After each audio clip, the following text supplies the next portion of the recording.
ಥರ ಮ್ಯಾರಥಾನ್ ಅಂದರೆ ಎಲ್ಲರೂ ಹೊಡೋಕ್ಕೆ ಶುರು ಮಾಡ್ತಾರೆ ಅಲ್ವಾ. We are following that insta trend of ಏನು ಅವ್ರು ಏನಂತಾರೆ ಎಸ್ ಅಂತ ಮಾಡ್ತಿರ್ತೀವಿ.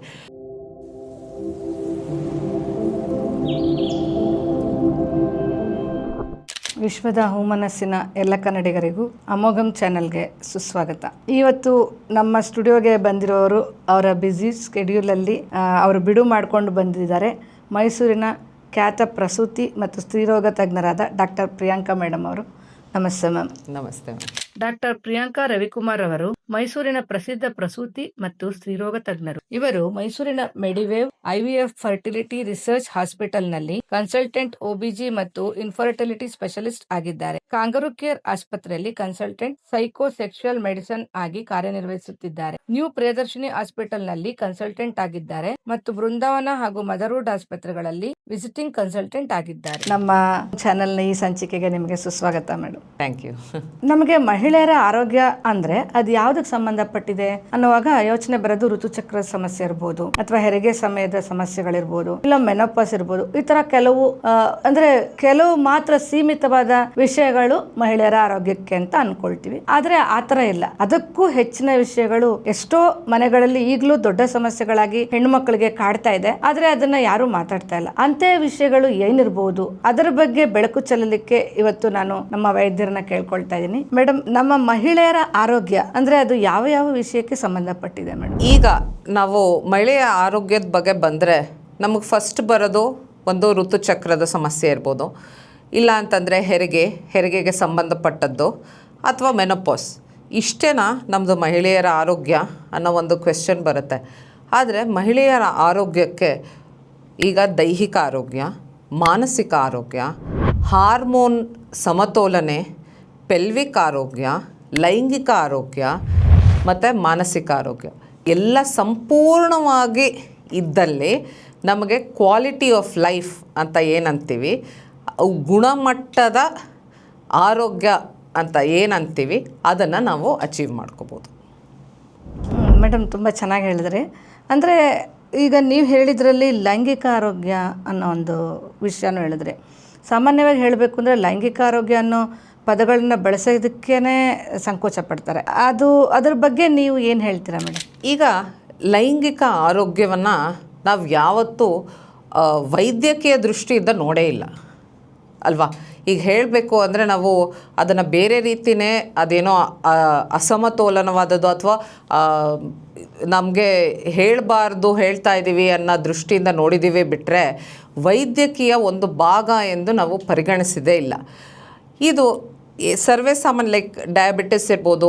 ಈಗ ಡಯಾಬಿಟಿಸ್ ಟ್ರೀಟ್ಮೆಂಟ್ ತೊಗೋತೀರಾ, ಹೈಪರ್ ಟೆನ್ಷನ್ ಟ್ರೀಟ್ಮೆಂಟ್ ತೊಗೋತೀರಾ. ಇವಾಗ ಮಾನಸಿಕ ಆರೋಗ್ಯನೂ ಅಷ್ಟೇ ಇಂಪಾರ್ಟೆಂಟು ಅಂದ್ಬಿಟ್ಟು ಇವಾಗ ನಾವು ಥೆರಪಿ ಅದು ಇದು ಎಲ್ಲನೂ ಮಾಡ್ತಾಯಿದ್ವಿ ಅಲ್ವಾ. ಹಾಗೆ ನಮ್ಮ ಗುಣಮಟ್ಟದ ಆರೋಗ್ಯಕ್ಕೆ ಲೈಂಗಿಕ ಆರೋಗ್ಯವು ಒಂದು ಭಾಗ. ಇದರಲ್ಲಿ ಏನೇನು ಬರುತ್ತೆ ಅಂತಂದರೆ, ಒಂದು ನಮ್ಮದು ಪೆಲ್ವಿಕ್ ಆರೋಗ್ಯ ಇರ್ಬೋದು. ಆಮೇಲೆ ಇನ್ನೊಂದು, ಈಗ ನಮಗೂ ಗರ್ಭಧಾರಣೆ ಆದಮೇಲೆ ಪಾರ್ಟಮ್ ಟೈಮಲ್ಲಿ ಅಂದರೆ ಡೆಲಿವರಿ ಎಲ್ಲ ಆದಮೇಲೆ ನಮ್ಮ ಬಾಡಿ ಹಲವಾರು ಚೇಂಜಸ್ ಒಳಗಾಗುತ್ತೆ. ಆ ಚೇಂಜಸ್ಸಿಂದ ಹೊರಬರೋಕ್ಕೆ ಇನ್ನೊಂದು ನಮ್ಮದು ಈಗ ಯೂರಿನ್ ಪ್ರಾಬ್ಲಮ್ಸ್ ಇರ್ಬೋದು. ಸ್ಟ್ರೆಸ್ ಯೂರಿನರಿ ಇನ್ಕಾಂಟಿನೆನ್ಸ್ ಭಾಳ ಕಾಮನ್. ಈಗ ನಾವು ಜಾಸ್ತಿ ಪೆಲ್ವಿಕ್ ಪ್ರೆಷರ್ ಆಯಿತು ಅಥವಾ ನಾವು ಸೀನಿದ್ವಿ, ಕೆಮ್ಮದ್ವಿ ಅಂದರೆ ಯೂರಿನ್ ಲೀಕೇಜ್ ಆಗೋ ಚಾನ್ಸಸ್ ಜಾಸ್ತಿ ಇರುತ್ತೆ ಕೆಲವು ವುಮೆನ್ನಲ್ಲಿ. ಅದು ಒನ್ ಆಫ್ ದ ಸಮಸ್ಯೆ. ಇನ್ನು ಕೆಲವು ಸತಿ ನಮಗೆ ನಾರ್ಮಲ್ ಹೆರಿಗೆ ಆದಮೇಲೆ ಹೊಲಿಗೆ ಎಲ್ಲ ಹಾಕಿರ್ತಾರೆ, ಅದು ಕರೆಕ್ಟಾಗಿ ಕೂಡದೇ ಇದ್ದರೆ ಮಾಡದೇ ಇದ್ದರೆ ಅಲ್ಲಿ ಪೆಲ್ವಿಸ್ ಅಲ್ಲಿ ನಮಗೆ ವೀಕ್ನೆಸ್ ಇದ್ದರೆ ಅದು ಇದಕ್ಕೆ ಬರುತ್ತೆ. ಇನ್ನೊಂದು ಮೆನೋಪಾಸಲ್.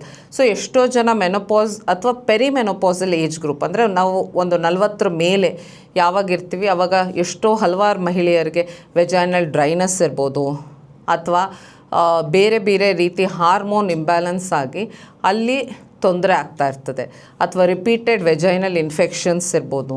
ಅದನ್ನು ಸಹ ಇದರಲ್ಲಿ ಬರುತ್ತೆ ಮೇಡಮ್. ಆದರೆ ಏನು ಅಂದರೆ ಯಾವುದೇ ಒಂದು ವಿಷಯಗಳನ್ನು ಇದನ್ನು ಹೇಳ್ಕೊಳ್ಳೋದಕ್ಕೆ ಮುಜುಗರ ಪಡ್ತಾರೆ ಮಹಿಳೆಯರು.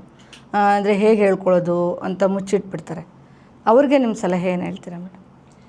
ಈಗ ಇದು ನೀವು ಅಂದ್ಕೊಂಡಿರೋದಕ್ಕಿಂತ ಆ್ಯಕ್ಚುಲಿ ಜಾಸ್ತಿ ಇನ್ಸಿಡೆಂಟ್ಸ್ ರೇಟ್ ಇದೆ.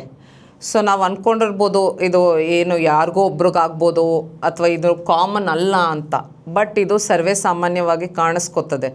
ಬಟ್ ಎಷ್ಟೋ ಜನ ಐದರ್ ಸಮಾಜಕ್ಕೆ ಹಿಂಜರಿದು, ಇಲ್ಲ ಅಂತಂದರೆ ಈ ಸಮಸ್ಯೆ ನನಗೊಬ್ಳಿಗೆ ಇರ್ಬೋದು, ಸೊ ಇದನ್ನು ನಾನು ಹೇಗೆ ಹೇಳ್ಕೊಳ್ಳಿ ಅಥವಾ ನಾನು ಹೇಗೆ ಇದನ್ನು ವ್ಯಕ್ತಪಡಿಸ್ಲಿ, ಅಥವಾ ವೈದ್ಯರು ಹತ್ರ ಹೇಳಿದ್ರು ಅವ್ರು ಏನು ಅನ್ಕೋತಾರೋ, ವಿಲ್ ದೇ ಜಡ್ಜ್ ಮೀ, ಈ ಜಡ್ಜ್ಮೆಂಟಲ್ ಮನೋಭಾವದಿಂದ ಎಷ್ಟೋ ಜನ ಸಾವಿರಾರು ಅಂದರೆ ತೊಂದರೆಗಳಿದ್ರೂ ಮುಂದೆ ಬರಲ್ಲ ಆಯಿತಾ. ವರ್ಷಾನುಗಟ್ಲೆಯಿಂದ ಅದನ್ನು ಅನುಭವಿಸಿ ಒಳಗಡೆನೇ ಇಟ್ಕೊಂಡಿರ್ತಾರೆ.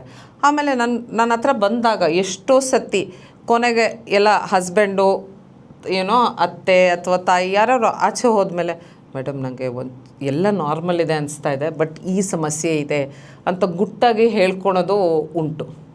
ಸೊ ನಾ ಹೇಳೋದು, ಇದು ಎಲ್ಲರಿಗೂ ಆಗ್ತಾಯಿದೆ, ನೀವೊಬ್ಬರೇ ಅಲ್ಲ, ಇದು ನಿಮ್ಮೊಬ್ಬರಿಗೆ ಆಗ್ತಾಯಿದೆ ಅಥವಾ ನಿಮ್ಮೊಬ್ಬರಲ್ಲೇ ಇರೋ ಸಮಸ್ಯೆ ಅಂತ ಅಲ್ಲ, ಇದು ಸಾಮಾನ್ಯವಾಗಿ ಆಗ್ತಾಯಿದೆ. ಆದರೆ ಇವಾಗ ನಾವು ಆಲ್ರೆಡಿ ವೇರ್ ಇನ್ 2026 ಅಲ್ವಾ. ಸೊ ಈಗ ಅಟ್ಲೀಸ್ಟ್ ನಾವು ಮುಂದೆ ಬಂದು ಎಸ್ ನಮಗೆ ಈ ರೀತಿ ತೊಂದರೆ ಇದೆ, ನಮಗೂ ಆ ಕ್ವಾಲಿಟಿ ಆಫ್ ಲೈಫ್ದು maximum quality of life achieve ಮಾಡೋದಕ್ಕೆ ನಮಗೂ ಹಕ್ಕಿದೆ ಅಲ್ವಾ. ಸೊ ಈ ರೀತಿ ನಾವು ಒಳಗಡೆನೇ ಸಫರ್ ಮಾಡೋದು ಬದಲು ಈ ಸಂಬಂಧಪಟ್ಟಿದ್ದು ನಿಮ್ಮ ಗೈನಕಾಲಜಿಸ್ಟ್ ಹತ್ರ ಹೇಳ್ಕೊಂಡ್ರೆ ಅವರು ಅದಕ್ಕೆ ತಕ್ಕಂಗೆ, ಈಗ ಹಾರ್ಮೋನ್ ತೊಂದರೆ ಇರ್ಬೋದು, ಇಲ್ಲಾಂದರೆ ಅನಾಟಮಿಕಲ್ ತೊಂದರೆ ಇರ್ಬೋದು, ಇಲ್ಲಾಂದರೆ ಫಿಸಿಯೋಲಾಜಿಕಲ್ ಇರ್ಬೋದು, ಇಲ್ಲ ಮಾನಸಿಕ ತೊಂದರೆ ಇರ್ಬೋದು, ಏನೇ ಇದ್ದರೂ ಅದಕ್ಕೆ ಪರಿಹಾರ ಕೊಟ್ಟು ನಿಮಗೆ you will be able to come out of the problem. Madam, ಇನ್ನೊಂದು ಪ್ರಶ್ನೆ ಏನು ಅಂದರೆ, ಸಾಮಾನ್ಯವಾಗಿ ಯಾವುದೇ ಒಂದು ಸಮಸ್ಯೆ ಆದಾಗ, ಅಂದರೆ ಈ ರೀತಿ ಲೈಂಗಿಕ ಸಮಸ್ಯೆ ಆದಾಗ ಹೆಚ್ಚಾಗಿ ಏನು ಅಂದ್ಬಿಡ್ತಾರೆ ಅಂದರೆ, ಏನೋ ನಿಮ್ಮ ಮಾನಸಿಕವಾಗಿ ನೀವು ಹಂಗೆ ಭಾವಿಸ್ತಾ ಇದ್ದೀರಾ ಅಂತ ಹೇಳ್ಬಿಡ್ತಾರೆ ಮ್ಯಾಮ್. ಅಂದರೆ ಮಾನಸಿಕ ಆರೋಗ್ಯ ಒಂದೇ ಇದಕ್ಕೆ ರೀಸನ್ನ, ಇಲ್ಲ ಬೇರೆ ಥರನೂ ಆಗುತ್ತಾ ಅಂತ? ಇಲ್ಲ, ಮಾನಸಿಕ ಆರೋಗ್ಯ ಅದರದ್ದು ಒಂದು ಸ್ಮಾಲ್ ಕಾಂಪೋನೆಂಟ್ ಅಷ್ಟೇ. ಸೊ ಇದರಲ್ಲಿ ನಮ್ಮದು ದೈಹಿಕ ಹಾರ್ಮೋನ್ ಭಾಳ ಎಫೆಕ್ಟ್ ಪ್ಲೇ ಮಾಡುತ್ತೆ. ಸೊ ನಮ್ಗೆ ಹಾರ್ಮೋನ್ ಇಂಬ್ಯಾಲೆನ್ಸ್ ಆದಾಗ ಫಸ್ಟ್ ಎಫೆಕ್ಟ್ ಆಗೋದೇ ನಮ್ಮದು ಪೆಲ್ವಿಕ್ ಹೆಲ್ತ್ ಮತ್ತು ಆರೋಗ್ಯ. ಸೊ ಎರಡನೇದು ನಮಗೆ ಎನಿ ಕೈಂಡ್ ಆಫ್ ಮೆಡಿಕೇಷನ್ಸ್, ಎಷ್ಟೋ ಸತಿ ನಾವು ಯಾವುದೋ ಮೆಡಿಕೇಷನ್ಸ್ ತೊಗೋತಾ ಇರ್ತೀವಿ, ಅದಕ್ಕೆ ರಿಯಾಕ್ಷನ್ ಆಗಿರುತ್ತೆ. Third, infection. ಸೊ ನಮಗೆ ಯಾವುದೋ ಇನ್ಫೆಕ್ಷನ್ ಆಗಿ ಅದರಿಂದ we could have related to some problem like vaginal dryness ಇರ್ಬೋದು, ಅಥವಾ ಆ ವೆಟ್ನೆಸ್ ಇಲ್ದಲೇ ಇರ್ಬೋದು, ಆ ಥರ ತೊಂದರೆಗಳು ಆಗ್ತದೆ. ಇನ್ನೊಂದು ಅನಾಟಮಿಕಲ್ ಯಾವಾಗ ಆಗುತ್ತೆ? ಒಂದು ಆಫ್ಟರ್ ಪೋಸ್ಟ್ಪಾರ್ಟಮ್, ಈಗ ನಾರ್ಮಲ್ ಡೆಲಿವರಿ ಎಲ್ಲ ಹೆರಿಗೆ ಎಲ್ಲ ಆಗಿದೆ, ಸೊ ಅದು ನಮಗೆ ಕರೆಕ್ಟಾಗೆ ನಮಗೆ ಕೂಡಿಲ್ಲ, ಅಥವಾ ಅಲ್ಲಿ ಪೆಲ್ವಿಸ್ ಸ್ಟ್ರೆಂತ್ ಇಲ್ಲ, ಎಷ್ಟೋ ಸತಿ ಮಸಲ್ ವೀಕ್ನೆಸ್. ಎಷ್ಟೋ ಮಹಿಳೆಯರು ಅವ್ರದ್ದು ಪೆಲ್ವಿಸ್ ಸ್ಟ್ರೆಂಥನಿಂಗ್ ಅಥವಾ ಪೆಲ್ವಿಕ್ ಎಕ್ಸಸೈಸ್ ಮಾಡೇ ಇರಲ್ಲ. ಸೊ ಎಷ್ಟು ಸತಿ ನಮಗೆ ಪೆಲ್ವಿಸ್ ಮಸಲ್ ವೀಕ್ನೆಸ್ ಇರ್ತದೆ. ಇನ್ನೊಂದು urinary incontinence. So either stress urinary ಇರ್ಬೋದು, ಇಲ್ಲ ಅರ್ಜ್ ಇನ್ಕಾಂಟಿನೆನ್ಸ್ ಇರ್ಬೋದು, ಅದು ಎರಡು ವಿಭಾಗ ಇರ್ತದೆ. ಎಷ್ಟೋ ಸತಿ ಯೂರಿನ್ ತೊಂದರೆಗಳಾಗ್ತಿರ್ತದೆ. ಆಮೇಲೆ ಇನ್ನೊಂದು ಕ್ವೀಫಿಂಗ್ ಅಂತೀವಿ. ಕ್ವೀಫಿಂಗ್ ಅಂದರೆ ನಮ್ಮ ವೆಜೈನಾಯಿಂದ ಗ್ಯಾಸ್ ಪಾಸ್ ಆಗುತ್ತೆ. ಸೊ ಎಷ್ಟು ಜನಕ್ಕೆ ಈ ರೀತಿಯೂ ತೊಂದರೆ ಇರ್ತದೆ, ಬಟ್ ಅದನ್ನು ಮುಂದೆ ಹೆಂಗೆ ಹೇಳ್ಕೊಳೋದು, ಏನು ಅನ್ಕೋತಾರೋ ಏನೋ, ಸಚ್ ಎನ್ ಎಂಬ್ರಾಸ್ಮೆಂಟ್ ಅಂದ್ಬಿಟ್ಟು ಬಂದು ತೋರಿಸೇ ಇರಲ್ಲ. ಇನ್ನೊಂದು ಮೆನೋಪಾಸಲ್ಲಿ ಸಿವಿಯರ್ ಹಾರ್ಮೋನ್ ಇಂಬ್ಯಾಲೆನ್ಸ್. ನಮಗೆ ಗೊತ್ತು ಎಷ್ಟು ಕಷ್ಟ, ಅಥವಾ ಮೆನೋಪಾಸ್ ಹೇಗೆ ಇದು ಮಾಡಬೇಕು ಅಂತ. ಅದರಲ್ಲಿ one of the point is burning, GSM ಅಂತೀವಿ, ಜೆನೆಟೋ ಯೂರಿನರಿ ಸಿಂಡ್ರೋಮ್ ಆಫ್ ಮೆನೋಪಾಸ್ ಅಂತ.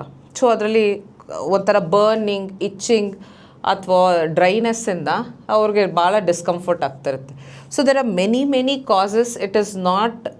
ಮತ್ತು ಇನ್ನೊಂದು ಕೆಲವ್ರಿಗೆ ಡಯಾಬಿಟಿಸ್ ಅಥವಾ ಹೈಪರ್ ಟೆನ್ಷನ್ ಇದ್ದಲ್ಲೂ ಅದೂ ಸಹ ಇದಕ್ಕೆ ಎಫೆಕ್ಟ್ ಮಾಡುತ್ತೆ. So there are many causes, but ನಮಗೆ ಗೊತ್ತಿರೋದು ಇಷ್ಟೇ ಅಂದ್ಬಿಟ್ಟು ನಾವು ಅದನ್ನು ಇಟ್ ಈಸ್ ಜಸ್ಟ್ ಸೈಕಲಾಜಿಕಲ್ ಅಥವಾ ಮಾನಸಿಕ ಮಾತ್ರ, ಸೊ ಇದು ಬರೀ ನಿನ್ನ ತಲೆಯಲ್ಲಿರೋದು, ದೆರ್ ಇಸ್ ನೋ ಪ್ರಾಬ್ಲಮ್ ಅಂತ ಹೇಳಿಬಿಟ್ಟು ಜಡ್ಜ್ ಮಾಡಿ ಕಳಿಸ್ಬಿಡ್ತಾರೆ. ಬಟ್ ಆ ಮಹಿಳೆಗೆ ಗೊತ್ತು ಎಷ್ಟು ಸಫರ್ ಮಾಡ್ತಿದ್ದಾರೆ, plus they have not found the solution. ಎಷ್ಟೋ ಜನ ಮೇಡಮ್ ನಿಮ್ಗೆ ಹೇಳಬೇಕು ಅಂದರೆ, when they have come to me, ಹತ್ಬಿಟ್ಟಿದ್ದಾರೆ, because there was no one to validate them. ಅಂದರೆ ನಿಜವಾಗ್ಲೂ ಹೌದಮ್ಮ ನಿಮಗೆ ಇದೆ ಅಥವಾ ನಿಮಗೆ ಪೇನ್ ತೊಂದರೆ ಇದೆ, ಪೇನ್ ಅನುಭವಿಸ್ತಿರ್ತಾರೆ. ಇನ್ವಾಲಂಟ್ರಿ ವೆಜೈನಸ್ಮಸ್ ಅಂತೀವಿ. ಅಂದರೆ ಮಸಲ್ಸ್, ಪೆಲ್ವಿಕ್ ಮಸಲ್ಸ್ ಏನಾಗುತ್ತೆ, ಇನ್ವಾಲಂಟ್ರಿ ಅದಷ್ಟೇ ಅದು ಕಾಂಟ್ರಾಕ್ಟ್ ಆಗ್ತಾ ಇರುತ್ತೆ. ಈ ಮಹಿಳೆ ಕೈಯಲ್ಲಿ ಇರೋದೇ ಇಲ್ಲ. ಸೊ ಅದೇನಾಗುತ್ತೆ, ಎಷ್ಟೋ ನೋವು ಅನುಭವಿಸ್ಬಿಟ್ಟಿರ್ತಾರೆ ಅವ್ರು. ಎವ್ರಿ ಟೈಮ್ ಅವ್ರಿಗೆ ನೋವಾಗ್ತಿರುತ್ತೆ. ಬಟ್ ಅವ್ರಿಗೆ ಯಾರೂ ಎಸ್ ಇದು ನಿಮಗೆ ನಿಜವಾದ ಸಮಸ್ಯೆ, ಎಸ್ ಇದು ನಿನ್ನ ಸೈಕಲಾಜಿಕಲ್ ಅಲ್ಲ ಅಂತ ಹೇಳಿದ ಕೂಡಲೇ ಹತ್ಬಿಟ್ಟಿದ್ದಾರೆ.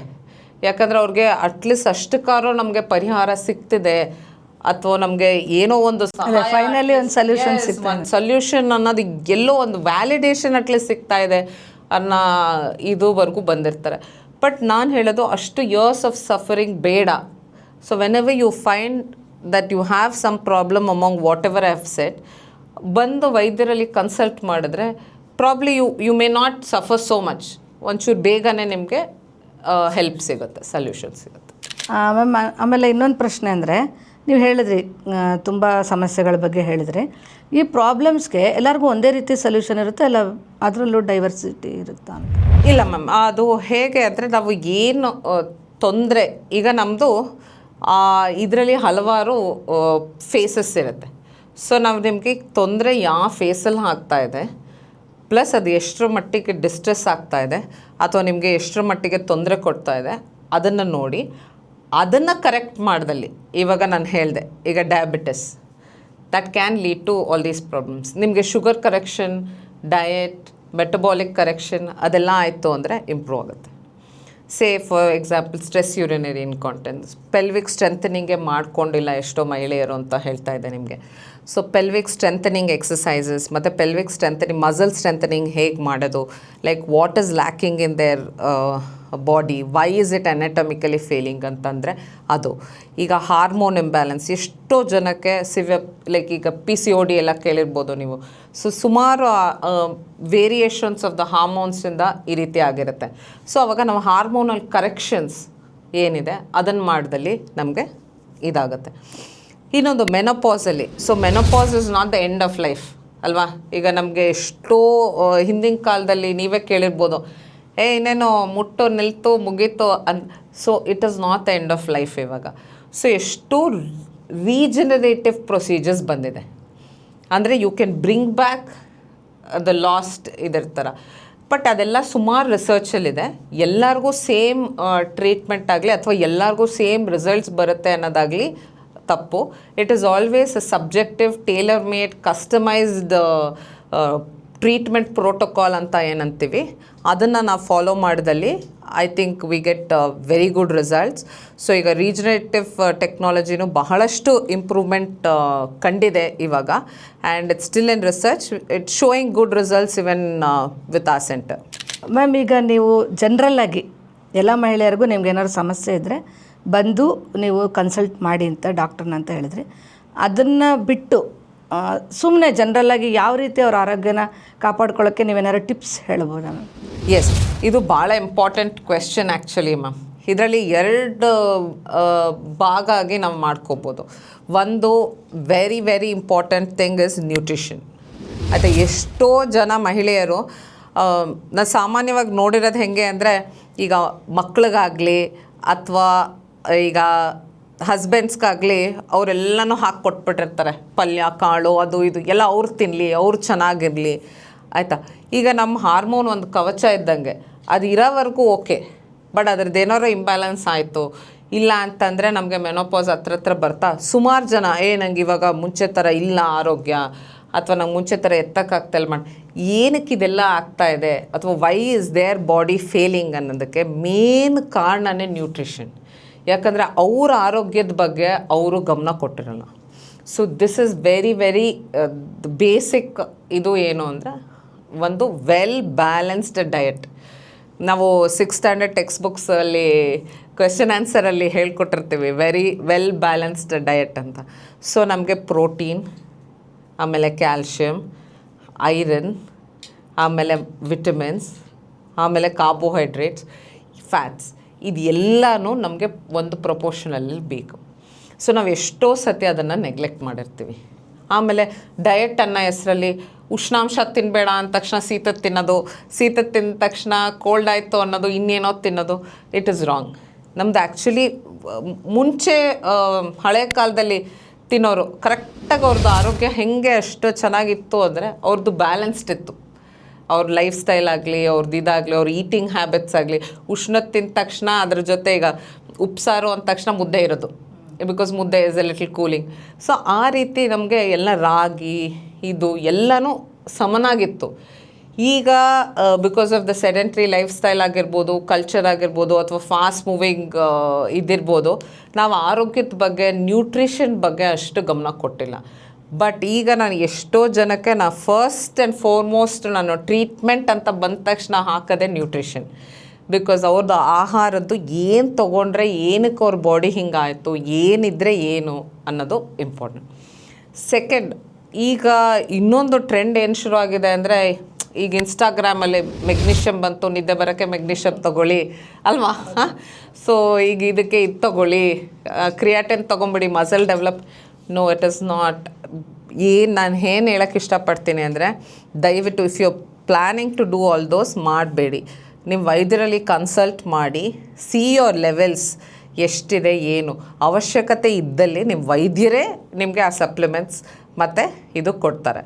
ಸೊ ಇಲ್ಲ ಅಂತಂದರೆ ಅನಾವಶ್ಯಕವಾಗಿ ಈಗ ನಾನು ವಿಟಮಿನ್ ತೊಗೊಂಡ್ಬಿಡ್ತೀನಿ, ನನಗೆ ಸ್ಟ್ರೆಂತ್ ಬಂದುಬಿಡುತ್ತೆ, ಅಥವಾ ನಾನು ಪ್ರೋಟೀನ್ ದಿನ ತೊಗೋತೀನಿ, ಆ ರೀತಿ ಮಾಡಬೇಡಿ. ವೈದ್ಯರಲ್ಲಿ ಕನ್ಸಲ್ಟ್ ಮಾಡಿ ಅದ್ರ ಪ್ರಕಾರ ನೀವು ಮಾಡಿದಲ್ಲಿ ನಿಮಗೆ ಉಪಯೋಗ ಜಾಸ್ತಿ. ಈಗ ಸೆಕೆಂಡ್ ಅವ್ರು ಇಂಪಾರ್ಟೆಂಟ್ ಪಾಯಿಂಟ್ ಕೇಳಿದ್ರಲ್ಲಿ ಒಂದು ಎಕ್ಸಸೈಸ್. ನಾವು ಎಕ್ಸಸೈಸ್ ಏನು ಮಾಡ್ತೀವಿ, ಎಲ್ಲ ಜಿಮ್ ಜಾಯ್ನ್ ಆದ್ರೆ ಎಲ್ಲರೂ ಹೋಗಿ ಎನ್ರೋಲ್ ಮಾಡಿಬಿಟ್ಟಿರ್ತೀವಿ ಅಲ್ವಾ. ಇವತ್ತು ನಾಳೆಯಿಂದ ಎಲ್ಲರೂ ಓಡೋಣ ಅಂತ ಅಂದಿರ್ತಾರೆ. ಮ್ಯಾರಥಾನ್ ಅಂದರೆ ಎಲ್ಲರೂ ಓಡೋಕ್ಕೆ ಶುರು ಮಾಡ್ತಾರೆ ಅಲ್ವಾ. ಇದು we are following that insta trend of ಏನು ಅವ್ರು ಏನಂತಾರೆ ಎಸ್ ಅಂತ ಮಾಡ್ತಿರ್ತೀವಿ. ನೋ, ಎಷ್ಟೋ ಸತಿ ಇಟ್ ಈಸ್ ವಾಟ್ ನಿಮ್ಮ ಬಾಡಿಗೆ ಕೆಲವಾರು ಕಸ್ಟಮೈಸ್ಡ್ ಆಗಬೇಕಾಗಿರುತ್ತೆ. Because you might not be from sports background, ಅಥವಾ ನೀವು ಸ್ಪೋರ್ಟ್ಸೇ ಆಡಿಲ್ದಲೇ ಇರ್ಬೋದು, ನಿಮ್ಮ ಸ್ಟ್ರೆಂಥನಿಂಗೇ ಬೇರೆ ಇರ್ಬೋದು, ನಿಮ್ಮದು ಬೇಸಿಕ್ ಅದೇನು ಕೋರ್ ಹೇಗಿರುತ್ತೆ ಅದರ ಮೇಲೆ will have to build. So ನಾನು ಎಷ್ಟೋ ಜನಕ್ಕೆ I have given them a customised plan, ಹೇಗೆ ವರ್ಕೌಟ್ ಮಾಡಬೇಕು, ಯಾವ ರೀತಿ ನಿಮ್ಮ ಬಾಡಿಗೆ ತಕ್ಕಂಗೆ ಹೇಗೆ ಆರೋಗ್ಯವಾಗಿ ಇಟ್ಕೋಬೇಕು. ಆಮೇಲೆ ಎವ್ರಿ ಡೇ ಅಟ್ಲೀಸ್ಟ್ ನಾವು weekly 5 days, every day for at least ½ an hour to 1 hour exercise is a must. So ಅವಾಗ ಏನಾಗುತ್ತೆ ನಮ್ಮದು, ಈಗ ಹೇಳ್ಬೋದು ಕೆಲವರು, this is a one more thing what I remember.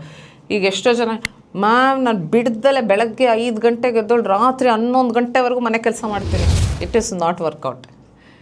ಯಾಕಂದರೆ ನಮ್ಮ ಹಾರ್ಟ್ ರೇಟ್ ಜಾಸ್ತಿ ಇರಲ್ಲ, ಬ್ರೀದಿಂಗ್ ಜಾಸ್ತಿ ಇರಲ್ಲ, ಏನೂ ಇರಲ್ಲ. ನಾವು ಖುಷಿಯಾಗಿ ಆರಾಮಾಗಿ that's why say you have only exercise your fingertips. ಅದು ಬಿಟ್ಟರೆ ನೀವೇನು ಎಕ್ಸಸೈಸ್ ಮಾಡಿಲ್ಲ. ಅದಕ್ಕೆ ಅಂತ ನಿಯಮಿತ ಟೈಮ್ ಇಟ್ಕೊಂಡು you will have to work out. ಅವಾಗ ಏನಾಗುತ್ತೆ, ನಿಮಗೆ ಅದು ಸ್ಟ್ರೆಂಥನ್ ಆಗ್ತಾ ಹೋಗುತ್ತೆ. So these are very two important basic things ನಮ್ಮ ಆರೋಗ್ಯನ ನಾವು ಹಿತದಲ್ಲಿ ಇಟ್ಕೊಳಕ್ಕೆ. ಇದೆಲ್ಲ ಫಾಲೋ ಮಾಡ್ತಾನೂ ವೇರಿಯೇಷನ್ಸ್ ಇತ್ತು ಅಂದರೆ ಕನ್ಸಲ್ಟ್ ಮಾಡಿ, ದೆನ್ ಯು ಕ್ಯಾನ್. ಮ್ಯಾಮ್, ಮುಖ್ಯವಾಗಿ ಯಾವುದು ಇಂತಹದೇ ಒಂದು ಸಮಸ್ಯೆಗಳನ್ನು ಮಹಿಳೆಯರು ನಿರ್ಲಕ್ಷ್ಯ ಮಾಡಬಾರ್ದು ಅಂದರೆ, ಗೊತ್ತಿರಲ್ಲ ಅವ್ರಿಗೆ, ನೆಗ್ಲೆಕ್ಟ್ ಮಾಡ್ತಿರ್ತಾರೆ, ಅಂಥದ್ದು ಯಾವ್ದಾದ್ರು 1-2 ವಿಷಯಗಳಿದ್ರೆ ಹೇಳಿ ಮ್ಯಾಮ್. ಮುಖ್ಯವಾಗಿ ನಮಗೆ ಪೇನ್. ಸೊ ಈಗ ನಿರಂತರ ನೋವು ಇದೆ, ಸಂಭೋಗ ಮಾಡುವಾಗ ನೋವು ಆಗ್ತಾಯಿದೆ ಅಂದಾಗ ಕನ್ಸಲ್ಟ್ ಮಾಡಬೇಕಾಗತ್ತೆ. ಎರಡನೇದು ಭಾಳ ಇಂಪಾರ್ಟೆಂಟ್, ಡ್ರೈನೆಸ್. ಸೊ ಒಣತನ ಅಂತ ಏನಂತೀವಿ, ಆ ಒಣಗಿರೋದು ಎಲ್ಲ ಇತ್ತು ಅಂದರೆ that is one of the major things. ಮೂರನೇದು ನಮಗೆ ಆಸಕ್ತಿ ಕಮ್ಮಿ ಆದಲ್ಲಿ. ಸೊ ಈಗ ಅದು ಹೆರಿಗೆ ನಂತರ ಆಗಿರ್ಬೋದು, ಅಥವಾ ಪೆರಿಮೆನೋಪಾಸಲ್ ಏಜ್ ಅಲ್ಲಿ ಆಗಿರ್ಬೋದು, ಆಸಕ್ತಿ ಕಮ್ಮಿ ಆಗ್ತಾಯಿದೆ. ಎಸ್, ಲೈಂಗಿಕ ಆಸಕ್ತಿ ಕಮ್ಮಿ ಆಗ್ತಾಯಿದೆ ಅನ್ನುವಾಗ ಕನ್ಸಲ್ಟ್ ಮಾಡ್ಬೋದು. ಇನ್ನೊಂದು, ನಮಗೆ ಈಗ ನಮ್ಮ ದೇಹ ನಮ್ಮದೇ ಆಗಿರಲ್ಲ ಆಫ್ಟರ್ ಡೆಲಿವರಿ, ಇದು ಎಲ್ಲರೂ ಅನುಭವಿಸಿರ್ತೀವಿ. ಆ ರೀತಿ ಏನಾರು ಆಗಿ ನಿಮ್ಮದು ಬಾಡಿಗೆ ನಿಮ್ಮದು ಅದು ಸರಿ ಹೊಂದಿಲ್ಲ, is there is something wrong with me ಅಂತ ನಿಮ್ಗೆ ಅಷ್ಟೇ ಅನಿಸಿರ್ಬೋದು. ಬಟ್ ಅದಕ್ಕೂ ಬಂದು ಕನ್ಸಲ್ಟ್ ಮಾಡಿದ್ರೆ we can help them out. ಇನ್ನೊಂದು ಮೆನೋಪಾಸ್ ಟೈಮಲ್ಲಿ, that is a very important period in women's health ಅಂತ ಏನು ಅನ್ಬೋದು. ಅದರಲ್ಲಿ ಮೆನೋಪಾಸ್ ಅಥವಾ ಪೆರಿಮೆನೋಪಾಸಲ್ ಏಜ್ ಗ್ರೂಪಲ್ಲಿ ಹಲವಾರು ಬದಲಾವಣೆಗಳು ಬಾಡಿಲಿ ದೈಹಿಕವಾಗಿ ಆಗ್ತಾನೇ ಇರುತ್ತೆ. ಸೊ ಆ ಟೈಮಲ್ಲಿ ಬಂದು ಕನ್ಸಲ್ಟ್ ಮಾಡ್ಬೋದು. ಇದುವರೆಗೂ ಅವರ ಅಮೂಲ್ಯ ಸಮಯವನ್ನು ನಮಗೋಸ್ಕರ ಮೀಸಲಿಟ್ಟು ಡಾಕ್ಟರ್ ಪ್ರಿಯಾಂಕಾ ಮೇಡಮ್ ಅವರು ನಮ್ಮ ಸ್ಟುಡಿಯೋಗೆ ಬಂದು ನಮ್ಮ ವೀಕ್ಷಕರಿಗೆ ಒಂದು ಉತ್ತಮ ಸಲಹೆಗಳನ್ನು ನೀಡಿದ್ದಾರೆ. ಅದಕ್ಕೋಸ್ಕರ ಅವರ ಪರವಾಗಿ ಮತ್ತು ನನ್ನ ಪರವಾಗಿ ಧನ್ಯವಾದಗಳು ಮೇಡಮ್. ಮತ್ತು ಇವರು ತಿಳಿಸಿರುವ ವಿಷಯ ತುಂಬ ಉಪಯೋಗ ಅಂತ ವಿಷಯಗಳಿದೆ. ಇದನ್ನು ನೀವು ನಿಮ್ಮ ಗೆಳತಿಯರೊಡನೆ ಮತ್ತು ನಿಮ್ಮ ಬೇಕಾದ ಮಹಿಳೆಯರೊಡನೆ ಹಂಚಿಕೊಳ್ಳಿ ಅಂತ ಹೇಳೋಕ್ಕೆ ಬಯಸ್ತೀನಿ. ಧನ್ಯವಾದ.